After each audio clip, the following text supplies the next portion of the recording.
clouds, you know. 'Cause life's so much brighter when they go. You rained on my heart for far too long. Couldn't see the thunder for the storm. Because I cut my teeth and bit my tongue till my mouth was dripping blood. But I never dished the dirt, just held my breath while you dragged me through the mud. I don't know why I tried to save you, 'cause I can't save you from yourself. When all you give a shit about is everybody else. And you just can't quit. Why don't you deal with it? I think it's time to stop. You need a taste of your own medicine. 'Cause I'm sick to death for swallowing. Watch me take the wheel like you, not feel like you. Act like nothing's real like you. So I'm sorry for this. It might sting a bit.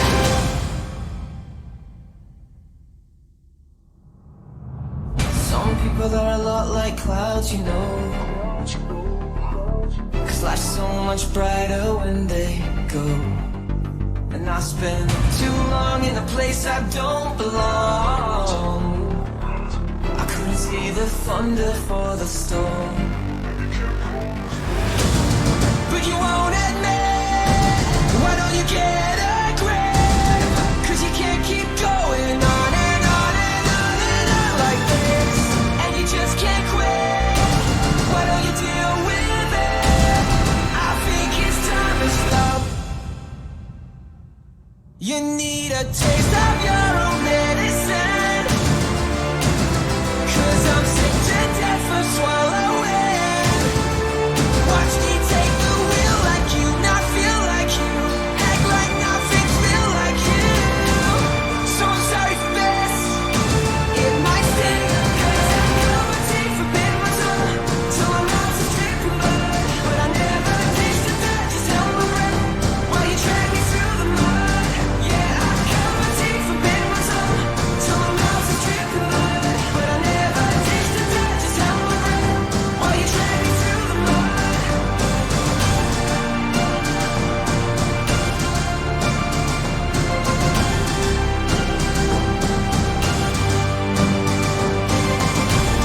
And you just can't quit.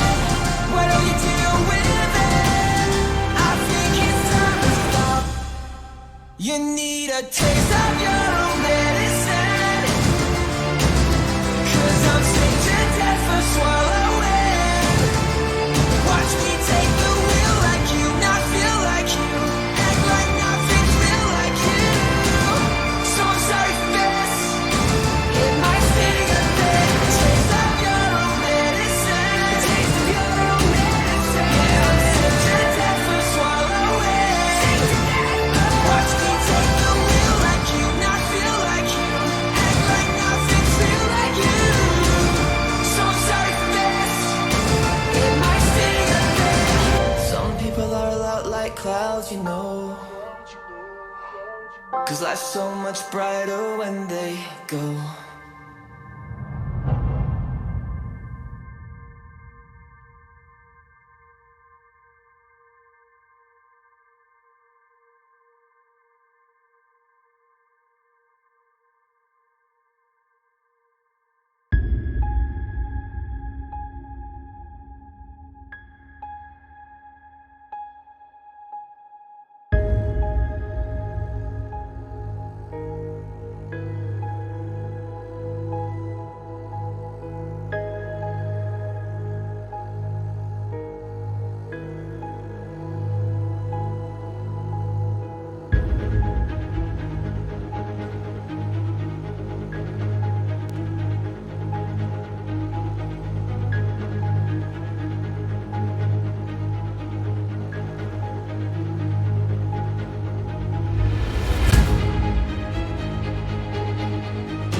Good evening.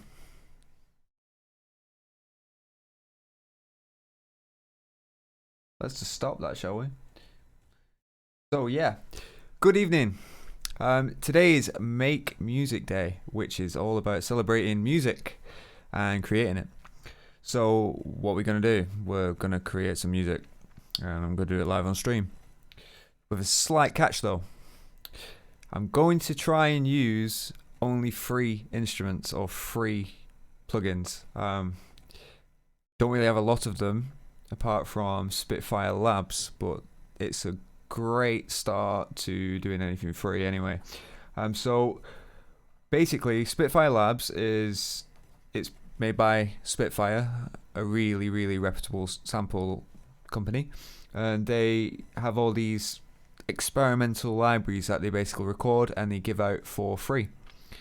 Um, all you've got to do is go to the website Spitfire Lab/Labs, I think it is. Otherwise, just Google it, Spitfire Labs, and yeah, you just literally download this app, and you go on the website and you choose which ones you want. It transfers them over into your app.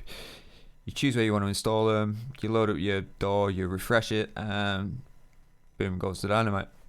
You've got them to use. So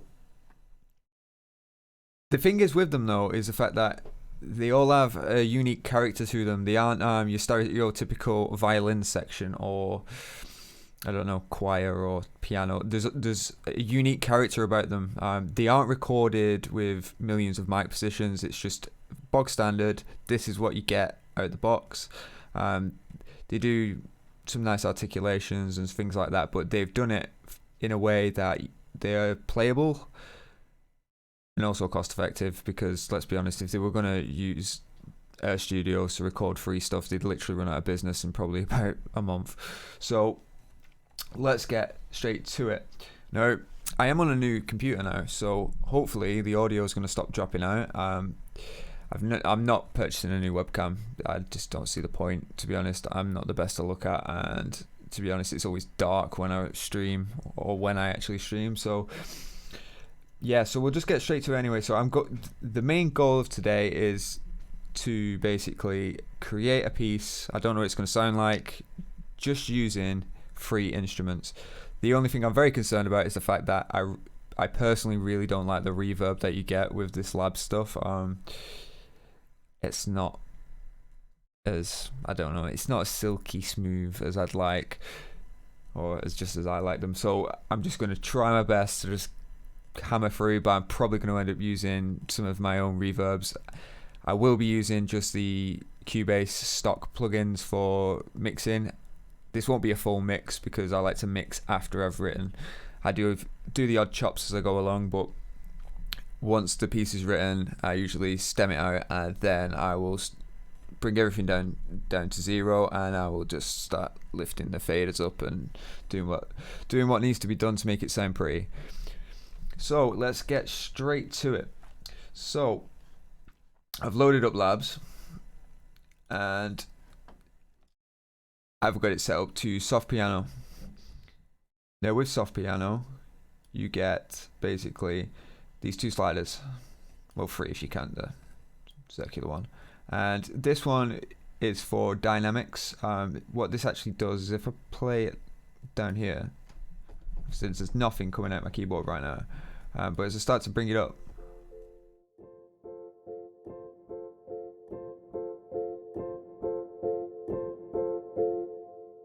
it kind of, I'm not sure whether it's just they've done some trickery with sampling and they've just basically made it so the volume comes up on the samples, but to me I start to hear the actual hammers hitting the strings on the piano. So it's good because what it means is the fact that then you can just kind of play it, especially with this isn't a real hammered keyboard as such, so it's very hard to really get dynamics down. So you could basically just pencil them in later, just to give it a bit more of a human feel. So I'll just play C chord.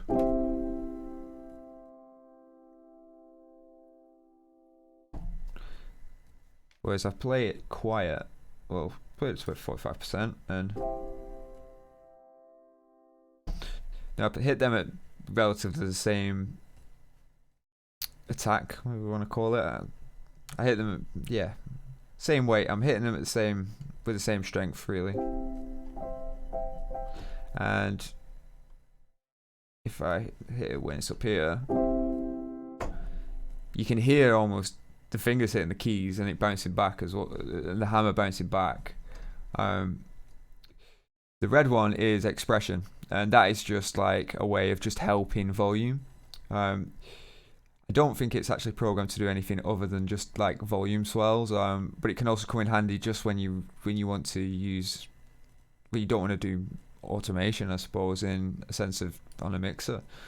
I tend to just do a lot of automation in the mixer. It's just the way I've always worked. But each to their own. And this one is for reverb. It's at 50% at the moment. If you turn it up full, I think it's just a bit too much.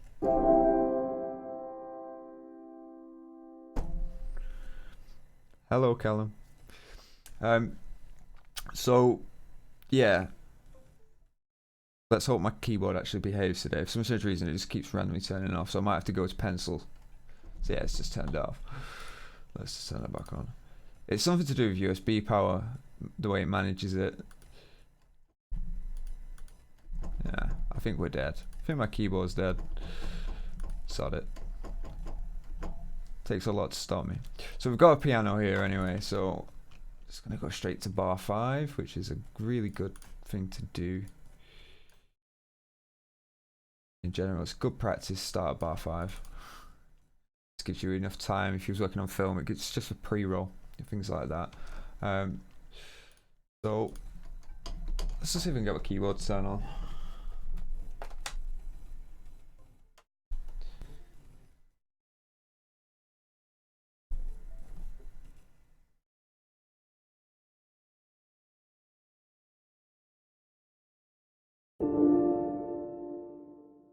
Hey, there we go. I should really just settle back on macro or something so this doesn't always happen.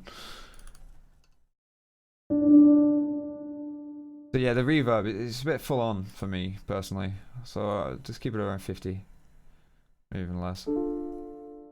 Just adds a little bit of a tail. So let's just try and just feel something out. I mean, let's see.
Piano is not my forte.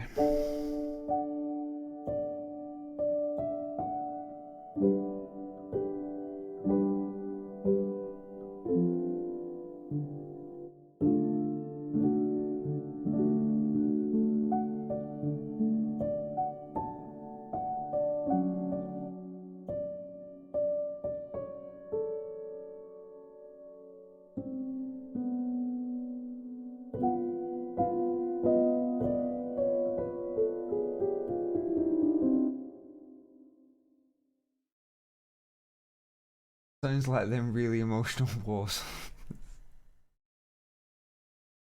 I don't think it's going to turn into that. I don't think I'm going to get that with just these freebies. I think you kind of need like a million-piece orchestra with that stuff, and I'm not a fan of choir. I don't know what it is.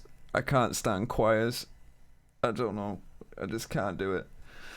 That's the one thing about this epic music genre which I can't deal with. It's when it's just la la la la. I just can't do it. I just think it's corny. It's so corny.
Think I might have something.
Right, so I think I've got my main chord sequence. No, it's just a case of finding a BPM. Put my transport bar over here. I just got to find a BPM for it now. Let's go for 95s.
Oh, fuck. Oh.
Let's see what happens anyway. Keep fucking the chords up, but let's just see what happens. Bar 5, which is actually bar 0. I forgot I made the Cubase session automatic.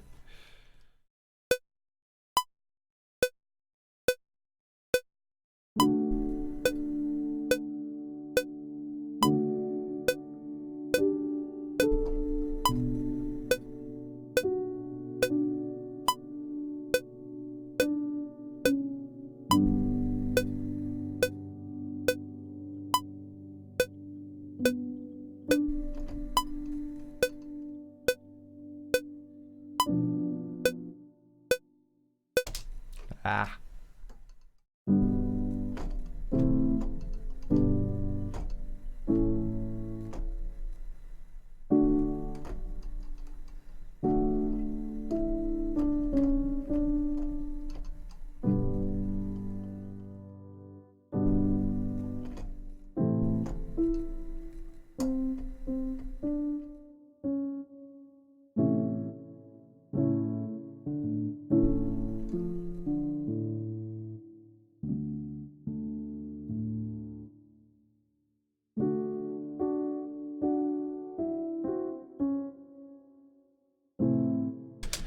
Sod it. Let's just work with the pencil for a bit.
Right, so that chord sequence will do for now. All about just sketching to begin with. That's the main thing. You never try and write a full symphony straight away, because you first attempt at writing the track is never what ends up being the final. In most cases, anyway. I think there's only been like twice in my entire life I've literally had a song in my head and I've just been able to get it down on a piece of paper. Well, not on a piece of paper, straight into the computer. And it's never ever, most of the time it never ever sounds like that, because usually I forget what I was originally had in my head. So then recently I've started using voice notes, but the only problem is I seem to get these huge pieces of inspiration usually when I'm at my day job, which is walking around corridors in a hospital. So I'll be there humming into my phone, like in the middle of the hospital, and you've got all these patients and doctors just looking at me like going, "Are you okay?" And I'm like, "Yeah, I think." So we've got a chord sequence now. It's penciling the last one because, like I said, I am proper shit with piano. I just use it as an input device. I really should have. I wish I learnt piano, because I think I'd understand a lot more about navigating around chords and stuff. Because on the guitar, it's just kind of power chords and rock and roll. So we've got our first bit now, and we're using the soft piano for anyone who's just joined us, and it's by Spitfire. So I'm just literally going to add another instrument now, and we're going to see what else they've got. In Cubase it comes under its own category, sampler, and then it's just their labs. So I'm just going to create a track of that. Now you'll see me create a lot of instances here, because I like to well, usually if you was in Contact, people like to route things out into the mixer and things like that. I think there's too much faffing going on there. I'd rather just load up loads of different instances and just rename them and do it that way. It's more manageable for me. So with Spitfire Labs as well, right? So it automatically loads up for the soft piano for me. It might not for you, but once you're in, you just want to click this little arrow here, and it can give you like a filter there. So if you click piano, it's going to bring up the pianos. You hit the drums, it's brought up. For drums, it's brought. Oh no, it's ignore me. It's basically just whichever ones you click, it'll just filter those ones in. So that'll just bring up their drum kit. There's modular pianos. Now I've not actually used this one yet, so I don't know what it's going to sound like. There's a charango. I think that's an old school one that Christian sampled on YouTube years ago. Vocals, it's a choir. We're not going to be using that unless I use it as a sound design tool.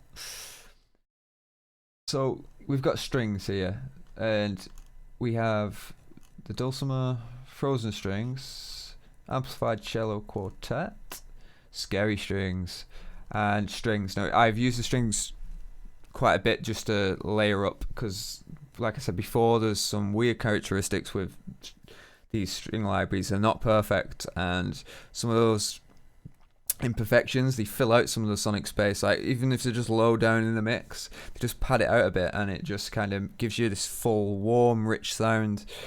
Because some of the sample libraries I use, they have such a big range of players, like the numbers are that high that it kind of all sound kind of mulches together, and it sounds quite far away to some degree to me anyway.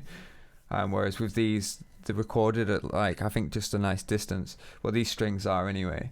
So you kind of get that raw attack, and you can kind of almost hear the bows, literally the scratchiness that's usually hidden by the instrument playing. And so yeah, we'll load up the ensemble patch anyway. Oh, when you click that, it actually gives you a quick preview. I didn't know that.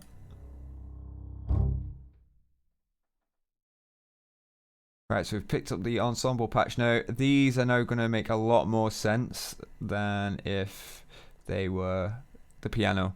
Because piano, you tend to just do it by not hitting the keys as hard, but obviously with this instrument, you're not actually bowing it as you input it. So on full whack, they sound like this.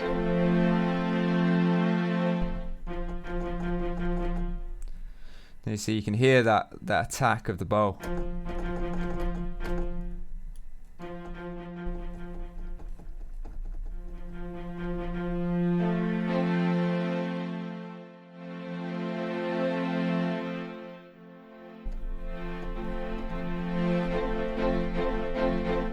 I might have got it wrong actually. The red one might actually be the mod wheel.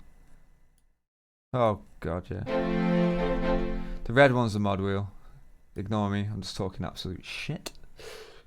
So yeah, when you move the mod wheel with this, nice and soft. Let's bring it up.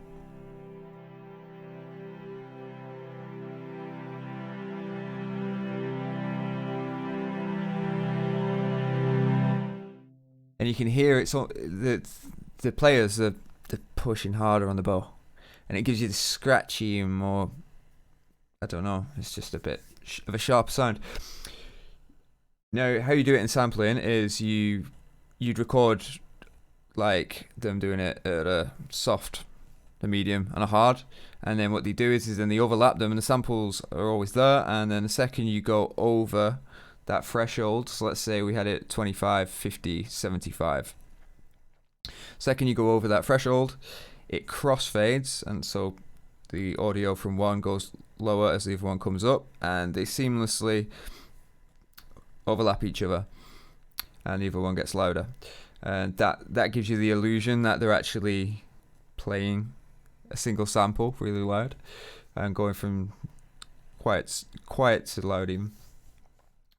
It's it's a brilliant trick because what it means is that we don't have to then take these 3 individual samples and then crossfade them ourselves, which I can imagine people had to do before we got things like Contact and sample scripting. So you use this in a way to create dynamics, and dynamics are the most important thing when it comes to strings, because without them everything sounds absolutely flat and rubbish. So me just alone just going like this.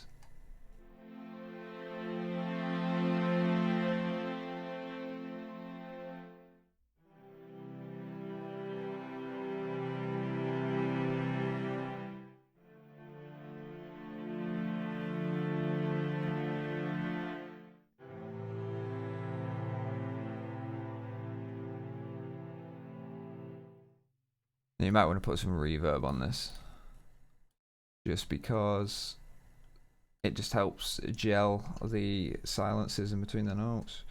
Now I'm gonna put the pedal on just to really do this, and I'm gonna use the mod wheel as well. So the mod wheel is going mental because my keyboard is broken. So wow, look at it go! Look at it go! Right, so we won't be using the mod wheel. I'm just gonna leave it there and hope it doesn't go mental. But I'll copy this down just for. I'll load up automation lane. And let's get CC1 open.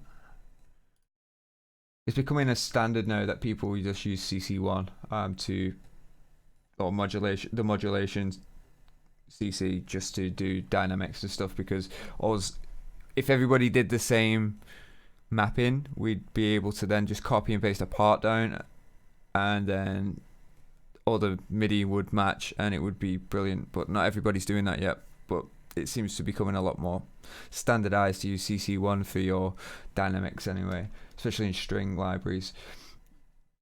So I just need to delete the sustain from this because it's going to cause us problems, because we don't want sustain anymore because we are on a piano. I really should have let go of the pedal when I was writing that in, but it's fine for now. So if I just play that now, it'll just play at the...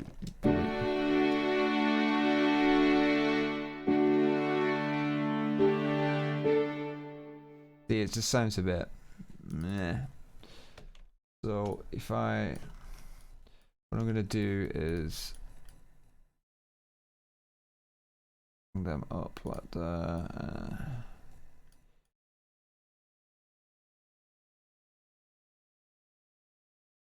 That across.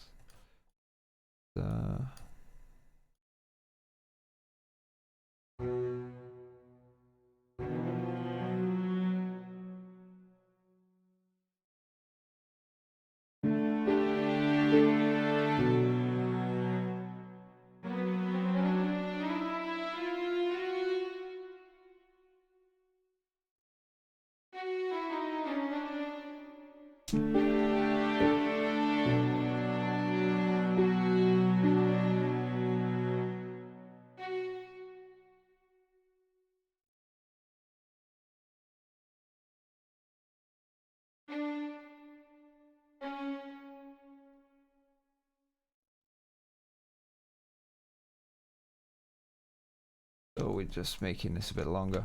I'm just making it longer as well, just so I can just prove my point. So the second I turn on this automation lane, I'm just gonna... Come on. Stop being a dick. There we go. Right, so I'm just creating like a ramp up and a ramp down here. Just listen to what it does to the strings.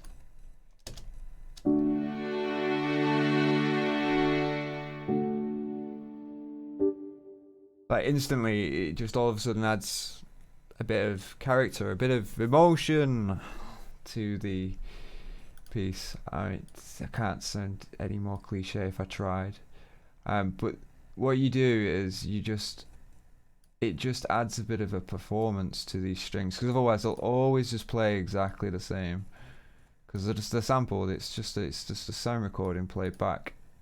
So you add these and then it crossfades in between all those individual samples I was talking about, and then you end up with this performance, which is unique, and it just gives everything a bit of more movement, and then everything seems less static. And yeah, it's just, if you're not using expression and things like that and dynamics in your string libraries, start, because it's pretty much a standard now, unless you want to sound like you're using those samples from the 90s.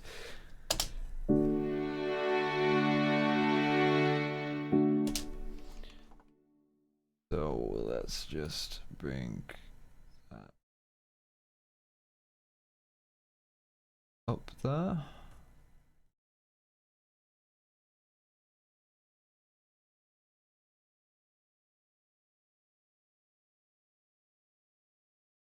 I'm pretty sure there's a smoother option to do this in Cubase anyway. Usually I get, after I've written the piece, I go in and I really do smoothen these out a lot, because it definitely doesn't sound natural when you're using straight lines and things like that. Let's just see what happens now.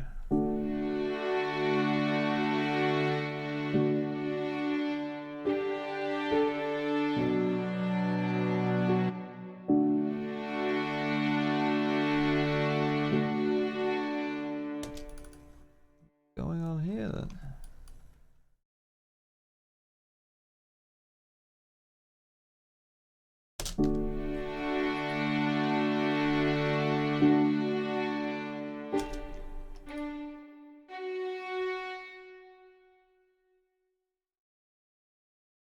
Try again.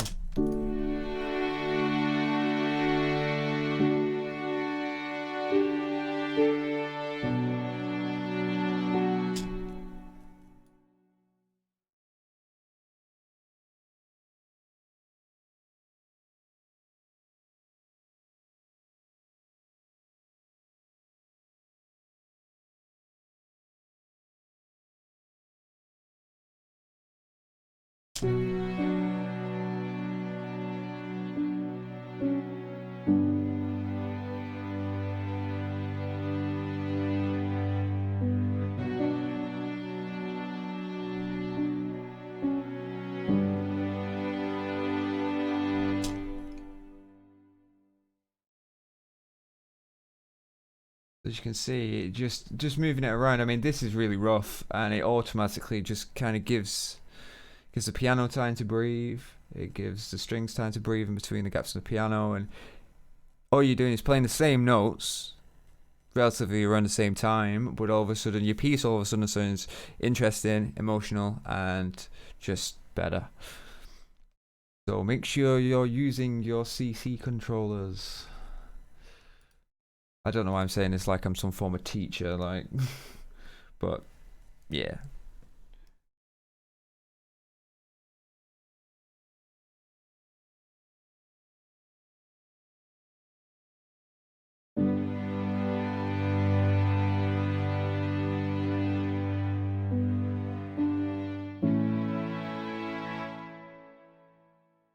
Stretch these out again.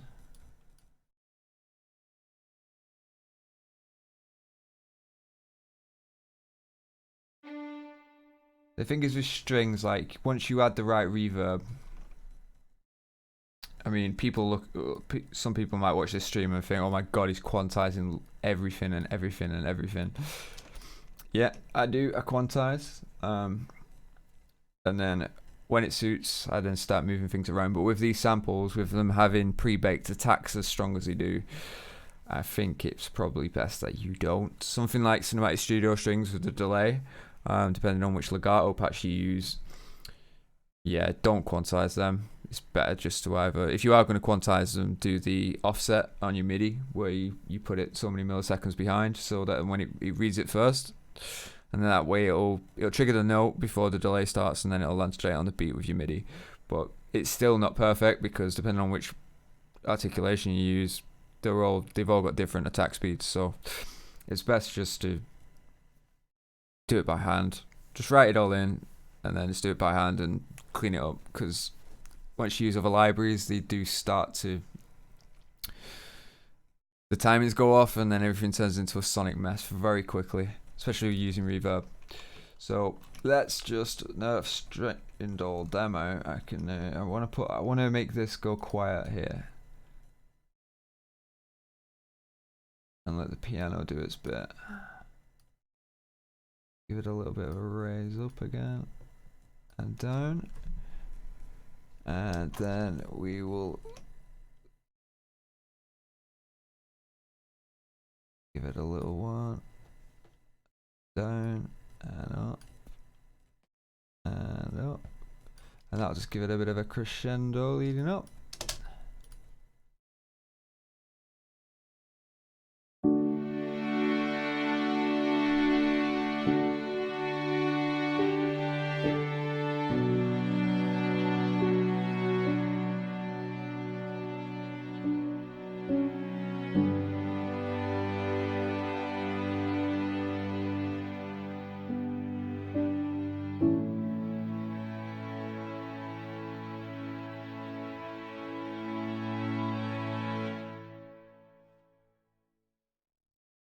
Yeah, not bad. Something weird going on around here though.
Ramp that up just a little bit.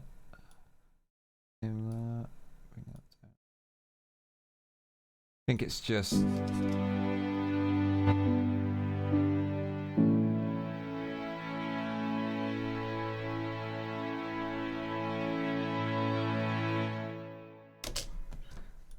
a mixture of the samples being the way they are, and also just quickly putting the automation in. Obviously, if you want that build there, you probably, the thing is with using the patches where I've basically just put chords down, all the instruments are going to go at the same volume, whereas you could have the violins go a bit louder, like maybe from mezzo forte to forte, and the rest of the instrument could go from piano to, I don't know, mezzo piano. It's been a very long time since I've actually had to read music. It's probably talking maybe 15 years. So I'm probably talking a load of bollocks. So I'm just gonna add now some reverb. I'm just gonna, which monitor? Right screen? Yeah, right screen. Right, so this is just the mixer. Let's just name that strings for now. Piano. So I'm just gonna add on the insert for this. Actually, no, we're not gonna do inserts. Let's do it the right way. So I'm just gonna make an effects channel. No, I'm gonna get two reverbs here. I bought this reverb called Black Hole. Like this. I bought this a while ago. I think it was on sale for like, it was next to nothing. And it was like some anniversary sale, and this reverb is absolutely phenomenal. It's not like any other reverb you'll ever get. It's not. I don't think it's trying to emulate rooms. I think it's completely done with an algorithm, but it's just, it's magical. I don't know what all the knobs do. It's just, I just mess with them and it just kind of works. I mean, this moves. I still don't know what this does. It's fun.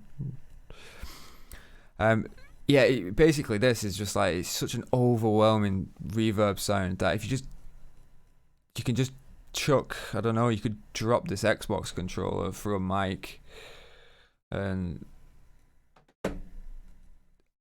record it and then put it through this, and all of a sudden you'd have this huge percussive hit that you could then use for sound design and stuff. It's amazing what you can do with just this reverb.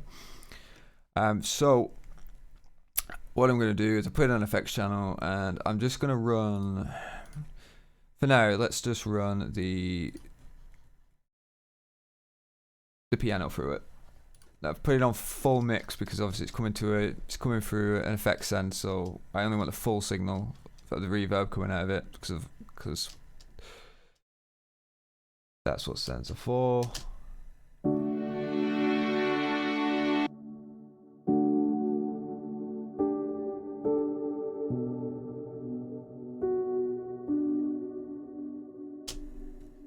Now how nice it does that sound. It's not overly obstructive.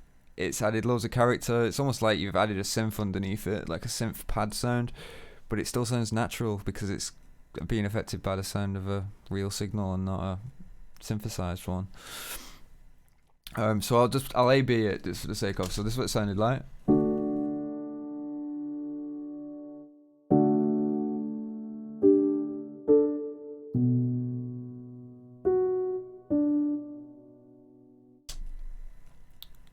And this is what it sounds like with it on.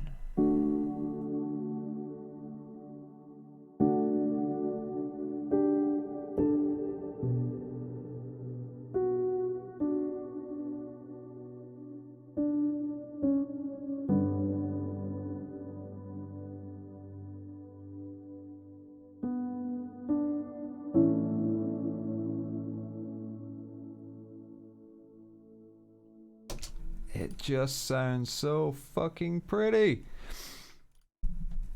So yeah, I don't know what the price is of it now.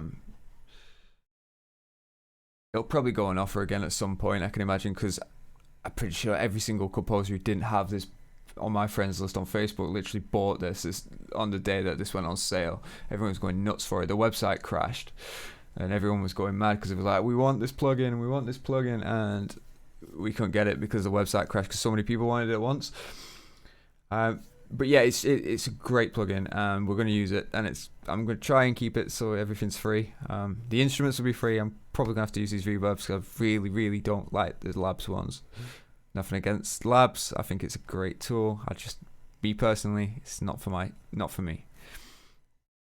So now we've put that on there. We've already got this nice lush texture that's just going to fill out some of that space and make everything feel a bit fuller, and we've added no more notes.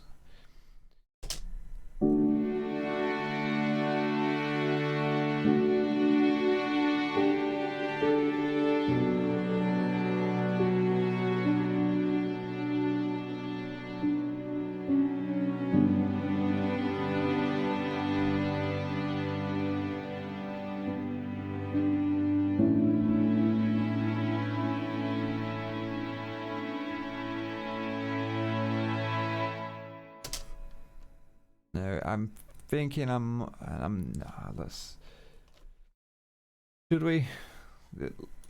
let's put the strings through that black hole, but actually I'm going to do it differently. I'm going to put this on the insert. The thing is I find these, in this instance with this piano and the way I've done it, I'm pretty sure that the strings are a bit too sharp, and usually I could probably bring the dynamics down more with a more expensive library, but with this one it seems like they're a bit stabby, they're a bit pokey, so I'm going to stick it on an insert, and by doing it on the insert it's going to affect the signal from the second it comes out, instead of having the full dry signal and then the send come out as well on a separate audio bus. So what ends up happening now is it's going to affect the signal, and it's the output, and everything is affected by the reverb on the insert.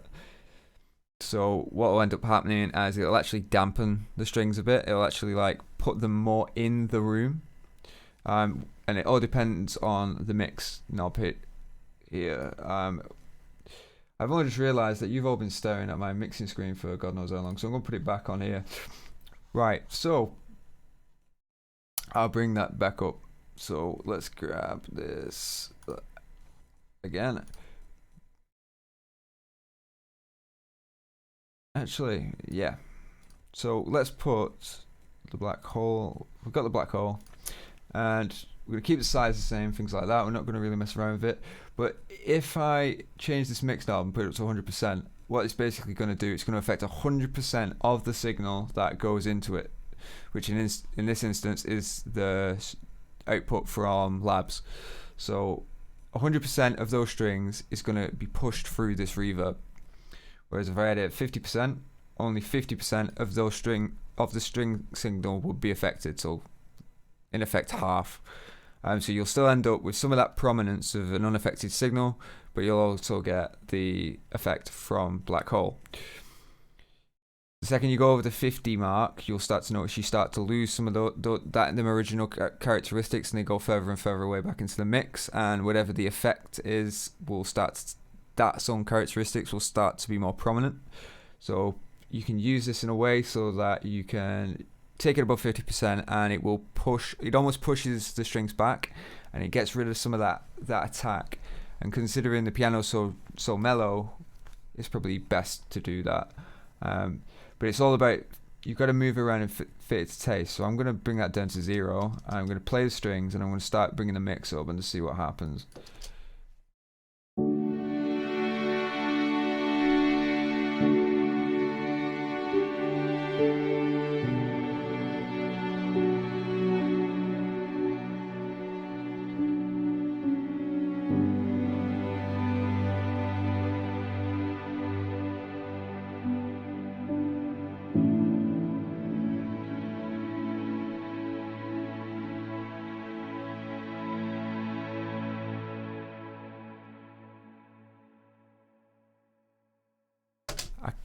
I really kind of like it at 100%. I'm not gonna lie. That just sounded nice. But yeah, I'll bring it down a bit. I'll leave it on. I tried to get it on 69, but that wasn't for going. So yeah, I'm gonna leave it. Just leave it at 60, and just listen to the difference.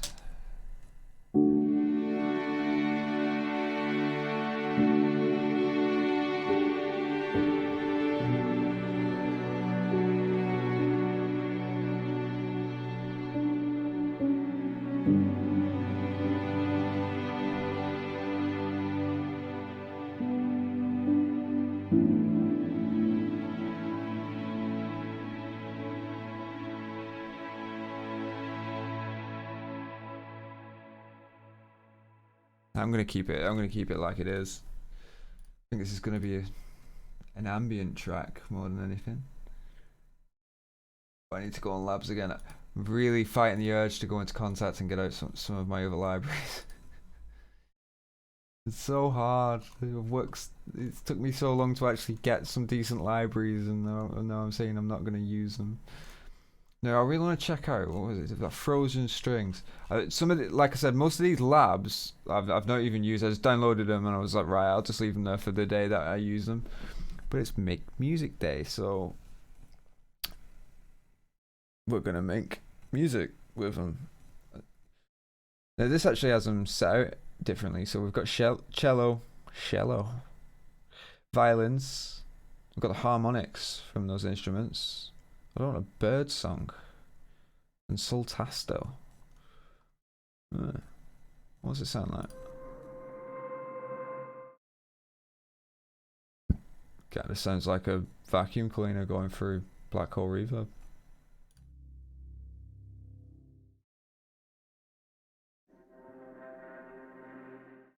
Oh, it's like the scraping the dry bit of the bow through the bloody bridge.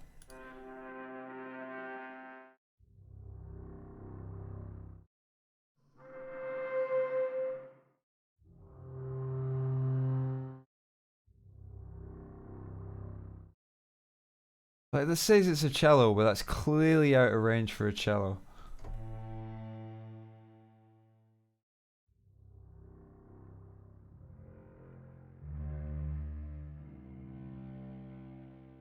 That is the range of a cello.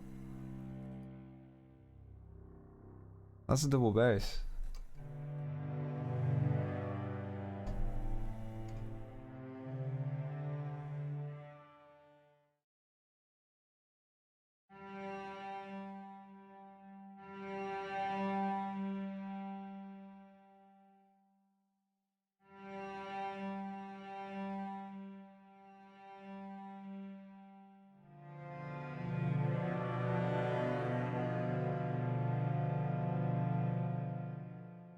don't quite get what's going on here. I feel like the notes are moving around.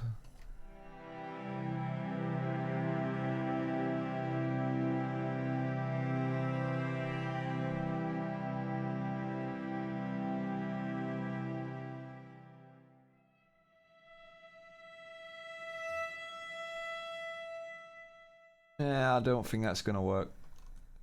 I can understand what they're trying to do. It'd be good on its own. But I don't think it's gonna work with what we're doing, so we're just gonna chuck it straight in the bin. Let's try the amplified cello quartet. Tremmy, tension, slide up, evil, chatter, wobbly.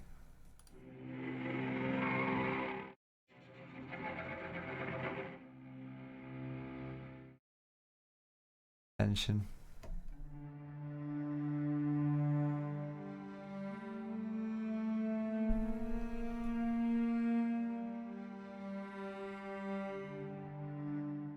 Oh, I kind of like that.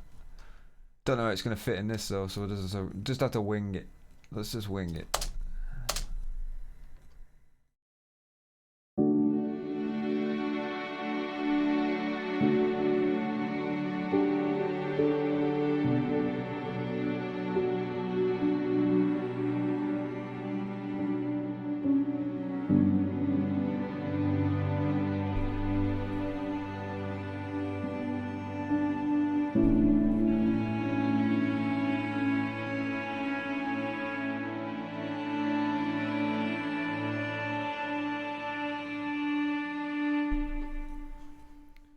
That needs some black hole. I have a feeling I'm going to be using a lot of black hole today.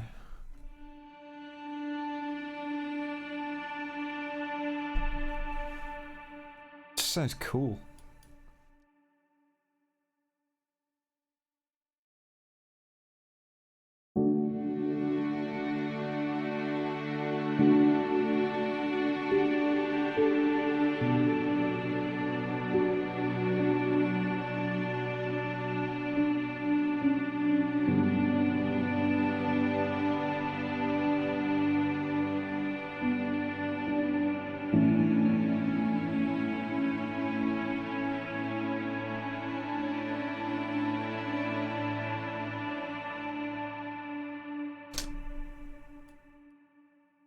We've got a drone, but a high drone. Does it still class as a drone if it's not like...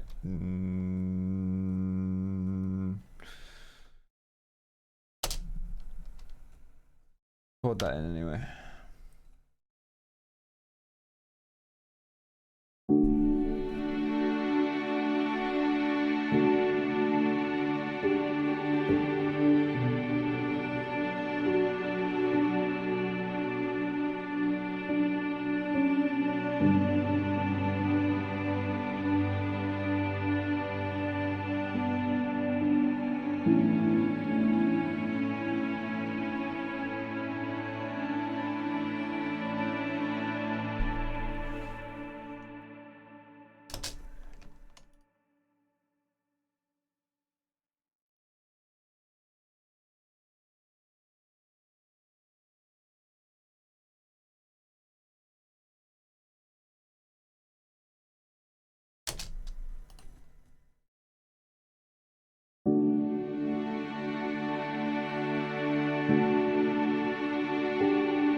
Music box.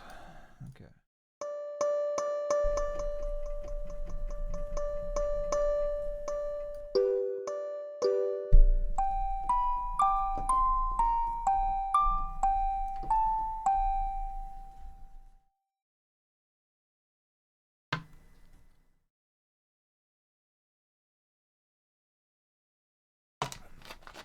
So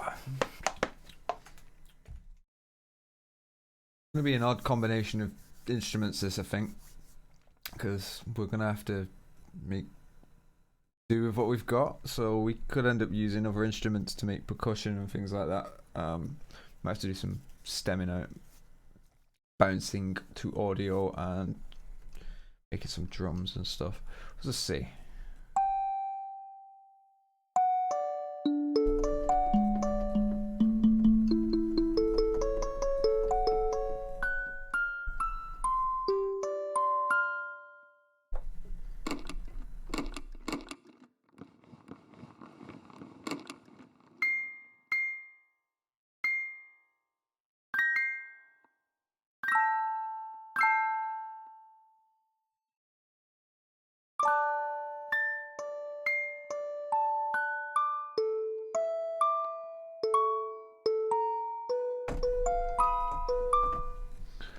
Ooh, kind of sounds nice up there.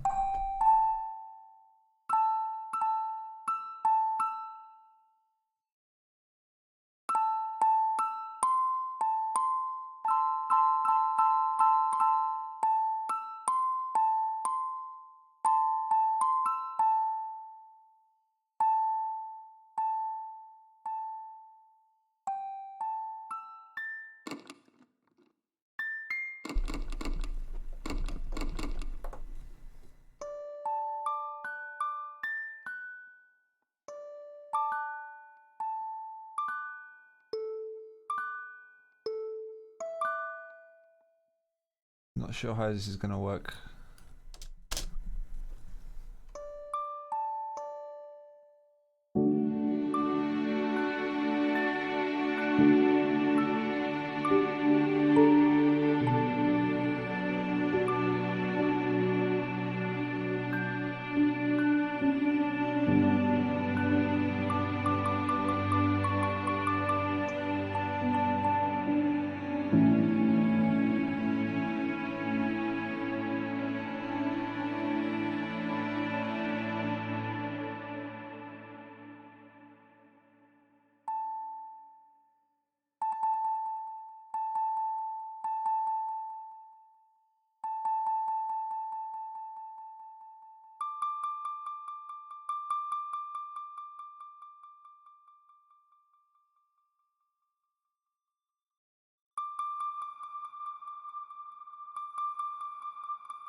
So let's just I really like that cello, but I think it needs to dip down a bit. It needs a bit of,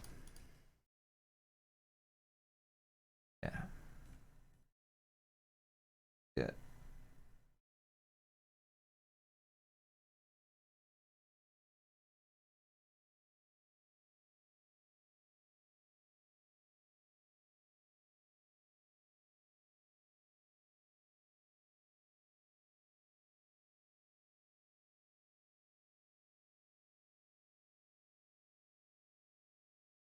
Because it's so saturated in reverb, it'll still have that tail, but it's just a signal won't be as strong going in, and it'll kind of just it'll die off a bit and then come back in, and it'll just be a bit more wishy-washy.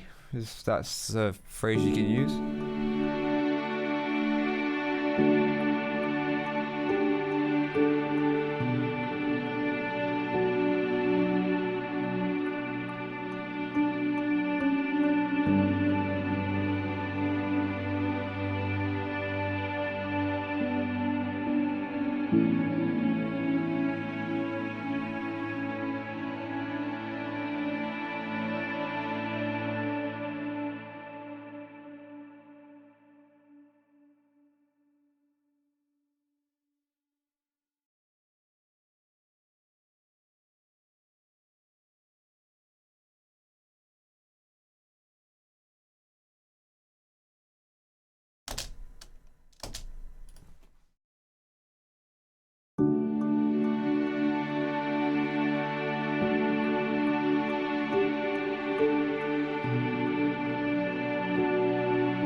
Uh-oh, something went wrong.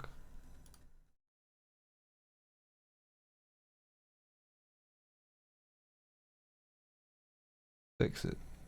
Oh, it's taking me to Spitfire's website.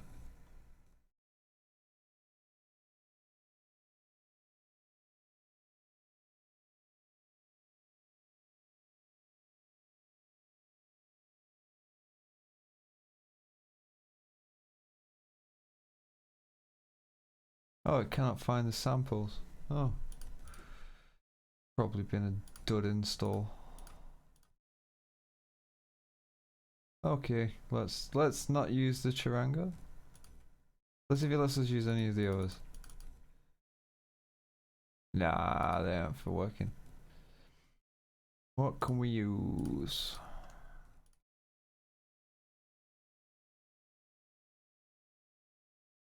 What can we use? We don't need a drum kit.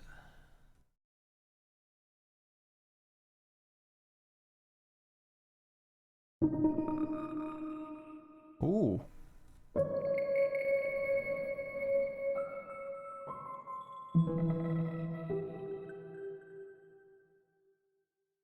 Maybe.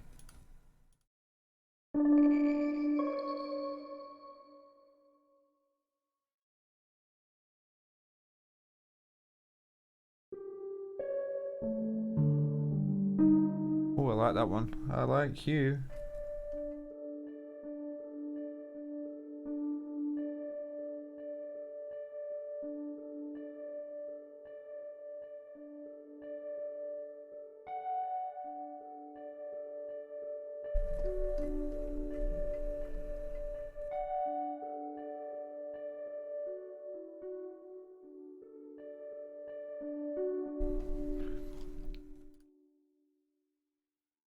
Yeah, that's gonna go at the end up here.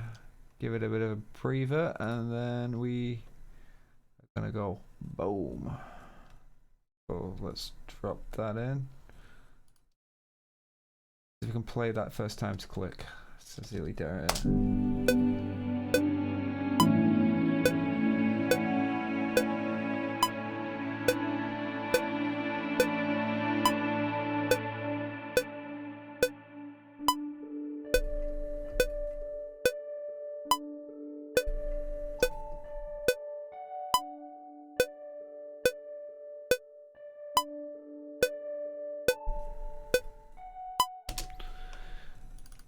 A dog's dinner at that one.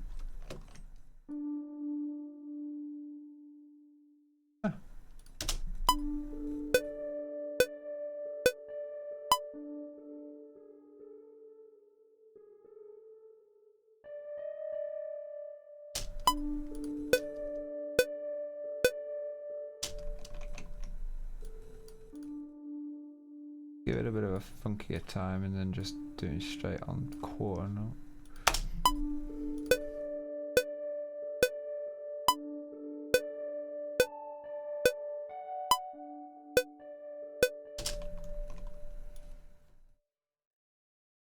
Kind of like that. It's a bit different. Kind of slightly reminds me of a Radiohead song though, but let's just copy that. We'll have it 4 times.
I want another music box thing, but I don't think I want the same effect on it. Sampler again. Labs. So whatever you do, if there's any people that are like just starting off doing this stuff, it looks like all my tracks aren't organized, but I do put them in places with the way my brain works, so I can go to them even though it's going labs 1, labs 2, 3, 4. They're all over the place. I generally always write songs the same way. I always have done. So like my strings eventually always end up at the top, and my brasses are always down at the bottom, and percussion always ends up somewhere in the middle. And synths are the same. I can always just go to a synth and then I know which synth it is because I'm a creature of habit. But you should always label your tracks, because in your darkest hour you'll be looking for a stem that didn't bounce properly, and you'll be like, shit, which one is it? And you'll waste hours upon hours upon hours of your life trying to find the stem that you called Dutty Synth or Dutty Synth 1 or Dutty copy of Dutty Synth.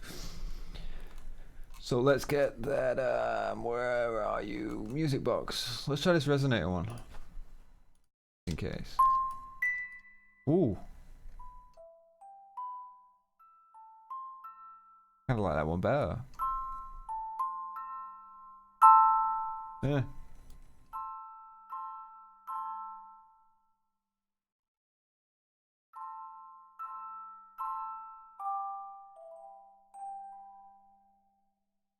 Okay, let's give this a go.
I'm going to slightly push them off so that this sounds slightly out of time, and it's just going to make it like it just seem a bit more broken.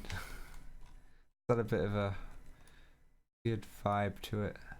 Like there's a bit of lateness to the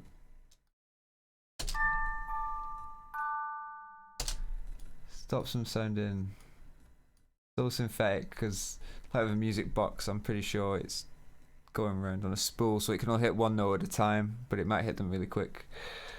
I don't know. I don't make music boxes. I'm just assuming that's how they work. But just to give it a bit of a, I don't know. When everything's perfect when it comes to instruments like this, I think it doesn't sound real. So no, it'll just.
I'm just gonna add some like strings underneath there, and then we'll use the CC wheel to just bring it down again in the mix and just add a bit of niceness to it.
So we got some more chords. Just try putting this down and then see where it takes us.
So we got our chords.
And that CC data in.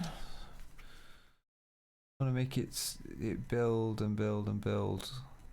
Still want it to like dim down, but I want it to get louder and louder and louder.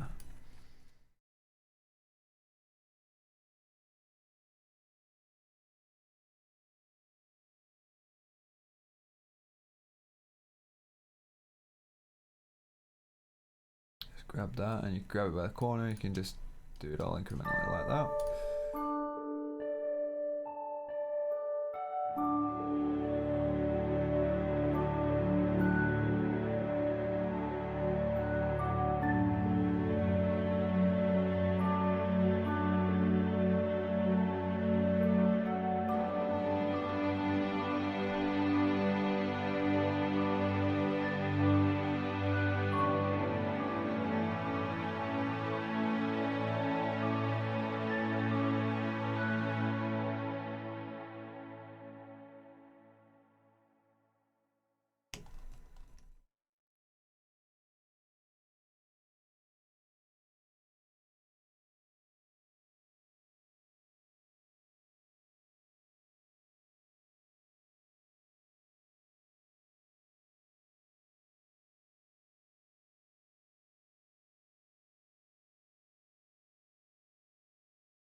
Let's play this from the beginning.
All dulcimers sound a bit shit, don't they?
because I've put a shit ton of reverb on this. Like the latency of the notes is like all over the show, so it's not good to quantize.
I think we've got a short track.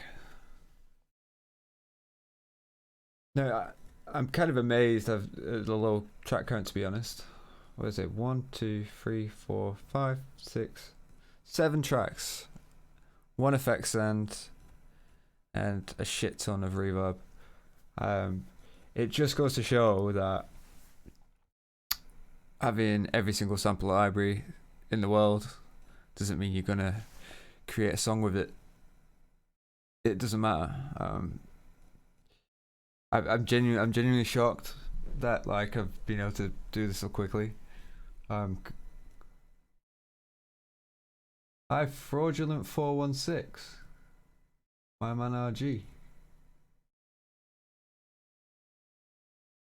Who are you? What's your? I know it's your screen name, but who is it?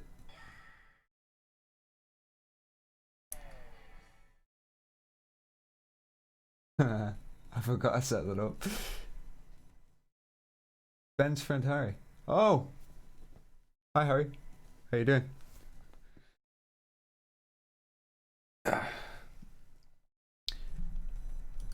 Anyway, I'll show you what we're doing anyway. So today we're basically trying to write music using free samples, free instruments that are just readily available online. I'm trying to get across the point that as much as I have string libraries which are worth hundreds of pounds, doesn't mean that you need them to write a good song. I'm not so bad. Mrs. is out, so I'm allowed to stream because by now she'd be kicking me in the head saying, "Get off the computer and come to bed." But I'll play you anyway. What we've written.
So there you go. That's with free samples and a really good reverb plugin. Oh, Harry, I'm not signed. Look, I kind of am in some way, not to a record label like Universal or anything like that, but I do have music that's out with music libraries, and it does get played on TV and stuff. Thanks to a friend of mine, Chris, who I met in a bar. He gave me an opportunity to play guitar on some of his music. Then we did some co-writing together, and within a couple of months, the music was being played in like Germany and stuff like that on TV. Been used for promos on things like Marvel's Agents of S.H.I.E.L.D., things like that. But I mainly did all that stuff because of the fact that I have loads of guitars hanging around, but I didn't have a lot of orchestral sound libraries, so that's kind of paid for me to then get stuff. But yeah, again, that's disproving my point of what I'm doing today, where all this stuff is with free stuff, I suppose. So yeah, that's pretty. I don't know where I'm going to build on this anymore now. I think maybe I'll just add some high strings in to this part, and then I'm pretty much at the point where I think we might add some sound effects in. I mean, because we're using free stuff, I could cheat and I could go into my little cheeky folder of tricks of all the sound design that I've made over the years, but I'm thinking let's not, just for the sake of not everybody's gonna have a bag of tricks. So I think what I might do is I'm gonna take this drum kit and I'm gonna sample it out.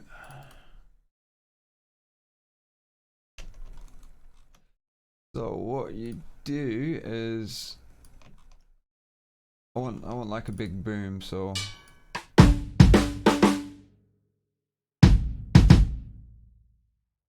take that kick.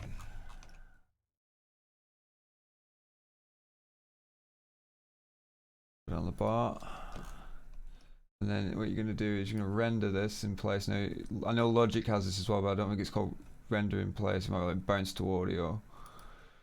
What you do is you go to edit, select the track you want, render it with current settings. There's nothing on it. All this does is it changes it from a MIDI signal, and it gives you the kick. So I can do whatever I want to this kick. Now it's audio, so I can treat it as audio. If you can treat it as audio, do everything from reversing it. So, which sounds shit on its own. But when you drag that onto a new track, that over there for now. Take this kick drum and let's put it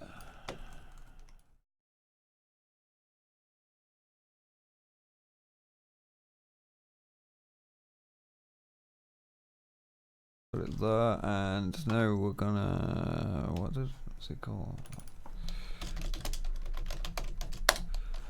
So we got that. Right, I'm gonna use plugin called Revelation, which comes with Cubase, so this is also free. And what I'm just gonna do is I'm just gonna solo it. We're gonna make a big boom, but we don't want that attack there, so we go run it, put the reverb on, and then we'll stick a filter on it.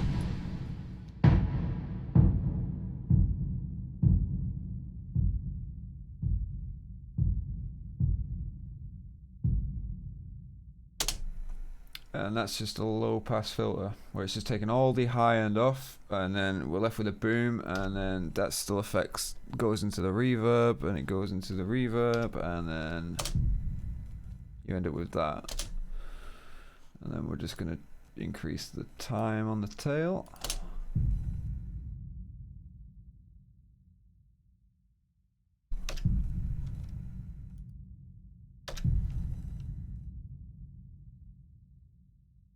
think it needs a bit.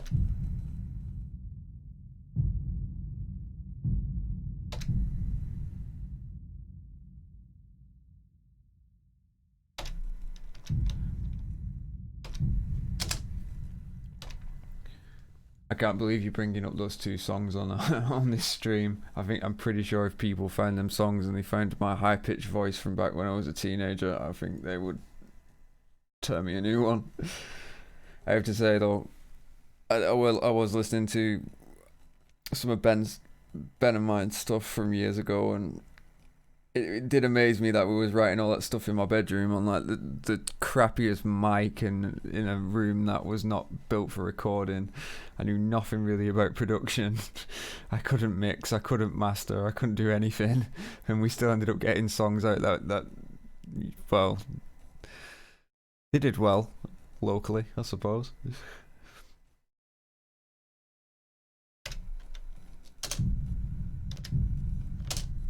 So we've got a kick there, which started off sounding like a normal kick drum, and we've just put a filter on it, got all the high end away, and then we're left with the boom. The boom then goes into the reverb then goes everywhere. And all I want it to do is just give it a delicate nudge when the parts come back in.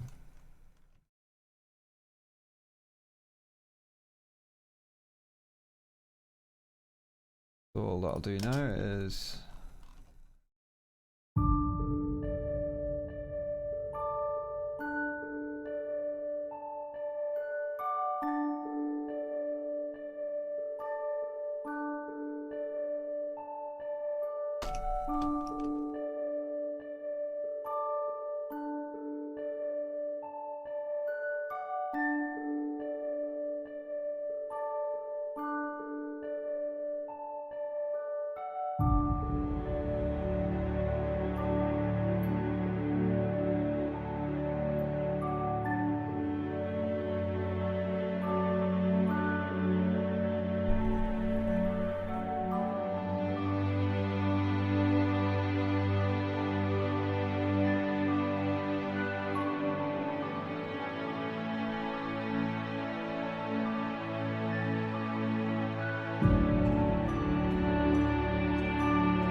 Right, now we're gonna make a symbol.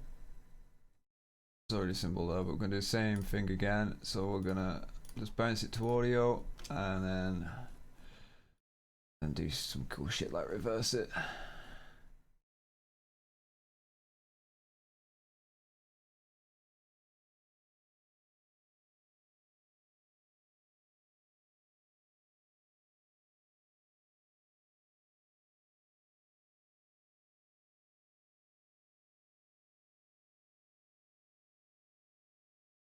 Let's just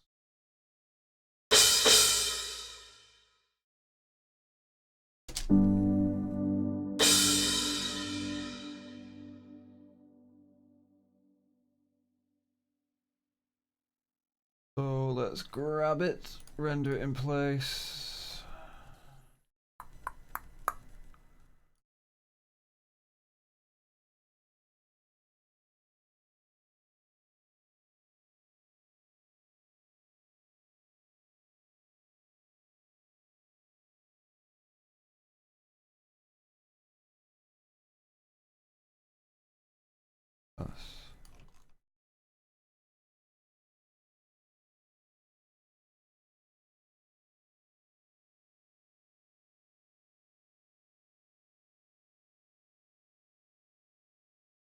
I'll add the same reverb again. This time I'm gonna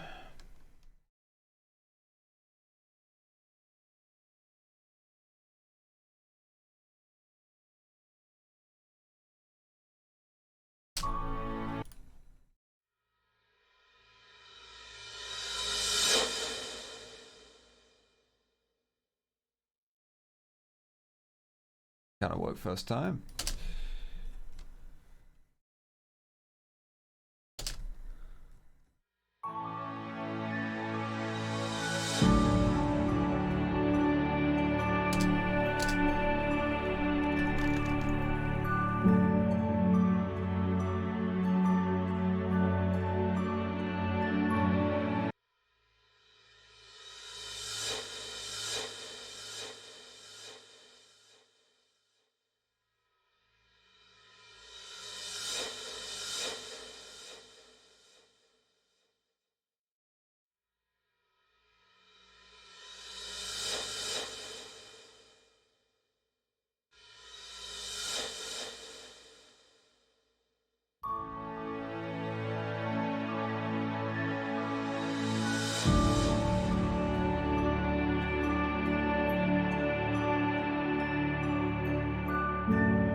Well, there we go. I'm happy with that. So my stream's saying 2 hours 25 minutes, but I know some of that was me just playing music whilst I went and did stuff around the house, got myself hyped up because of the fact that I'm a nervous wreck when I usually come on stream. So in 2 hours and 25 minutes, we'll just say it's 2 hours and 25 minutes anyway, I've created this short piece. It's minus 13 seconds. Oh, it can't be 3 minutes, surely.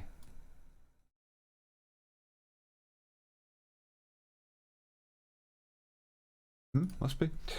So 2 hours 25 minutes, 3-minute piece of music. It's got dynamics, got a wide variety of instruments that have all somehow gelled together. Doesn't sound like your usual cue you'd get from me. All I've used is some delay that came with Cubase. I've used some reverb that came with Cubase. I've used a filter that came with Cubase. There was only one hitch, and that was the fact that I used the Black Hole Reverb by Eventide. Is it Eventide? Yeah, Eventide. And that's the only thing I used that I actually purchased. So take this as a note that you don't need lots of money to write music. It is just like Christian says on his Spitfire blogs. As long as you have a microphone, you can pretty much make stuff to make things sound good. I can't wait to actually start sampling again. I did it for a while and then it just got that time consuming trying to create the perfect sample that I just kind of stopped. But yeah, it's doing this today. It's kind of got me in the mood to go out with my recorder and just grab some random sounds, hit a few things, scratch a few things, bow a few things, and just see what type of sounds I can come up with. And it's amazing how a single sound can take you on a different journey when it comes to writing a piece of music anyway.